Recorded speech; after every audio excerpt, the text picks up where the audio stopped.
যদি কারো রিজিকের ভিতরে অভাব অনটন আছে, সে যদি চায় যে আমার রিজিকের ভেতরে যেন খায়র ও বরকত হয়, আমার রিজিক যেন বাড়ে, তাহলে রাসূলুল্লাহ সাল্লাল্লাহু আলাইহি ওয়াসাল্লাম উনি ইরশাদ করেছেন যে যে ব্যক্তি দৈনিক 100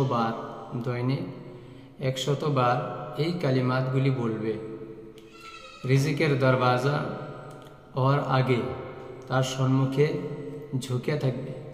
যে এই কালিমাতগুলি দৈনিক 100 বার পড়বে, সে ব্যক্তির সম্মুখে রিজিকের দরওয়াজা ঝুঁকে থাকবে। আর এই কালিমার প্রত্যেক একটি কালিমার জরিয়াতে আল্লাহ তাবারক ওয়া তাআলা কি করেন? ফেরেশতা পয়দা করেন, যে ফেরেশতাগুলি আল্লাহ তাআলার তাসবিহ করেন এবং তাসবিহর সাথে সাথে ওই ব্যক্তির জন্য মাফির দোয়া করেন আল্লাহর কাছে।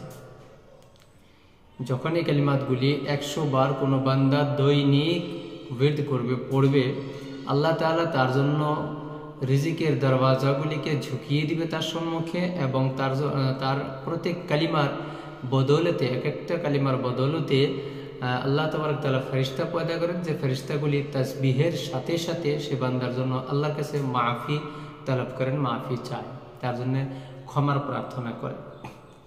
সেই কালিমাগুলি হলো লা ইলাহা ইল্লাল্লাহুল মালিকুল হাক্কুল মুবিন। সেই কালিমাগুলো কি? লা ইলাহা ইল্লাল্লাহুল মালিকুল হাক্কুল মুবিন। লা ইলাহা ইল্লাল্লাহুল মালিকুল হাক্কুল মুবিন। এই কালিমাটা সম্পূর্ণ, এই কালিমাটা যদি কেউ পড়ে, এই জায়গাতে কয়েকটি কালিমা আছে, সেই কালিমাগুলো সংযুক্ত হয়ে একটি দোয়া হয়েছে। এই এক একটা কালিমার বদৌলতে আল্লাহ তাআলা তার জন্য ফেরেশতাও পয়দা করেন, এবং যে বান্দা দিনের ভিতরে 100 বার এই কালিমাতগুলিকে বিরদ করবে, পড়বে, তার জন্য রিজিকের দরওয়াজাগুলি তার সম্মুখে ঝুঁকিয়ে থাকবে, তার সম্মুখে ঝুঁকে থাকবে, এবং তার রিজিকের অভাব অনটনকে আল্লাহ দূর করে দিবে ইনশাআল্লাহ তাবারক ওয়া তাআলা।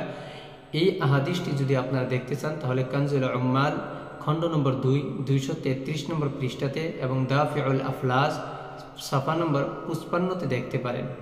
আর এটা যদি আপনারা উর্দুতে দেখতে চান, তাহলে আমরাজ ও মাসাইফ কি রুহানি এলাজ হজরত মৌলানা এজাজ আহমদ কোপাগঞ্জি রহমতুল্লাহি আলাইহি, আমাদের উস্তাদ মুহতরম দামাত বরকাতুল আলিয়া, উনি এই কিতাবটি লিখেছেন। যদি কেউ মুলাহিজা করতে চান, তাহলে এই কিতাবের ভিতরে দেখতে পারেন। আর যাহারা হাদিসের কিতাব যাদের সম্মুখে আছে, তাহলে কানজুল উম্মাল বা দাফিউল আমলাজ এটার ভিতরে আপনারা দেখতে পারেন।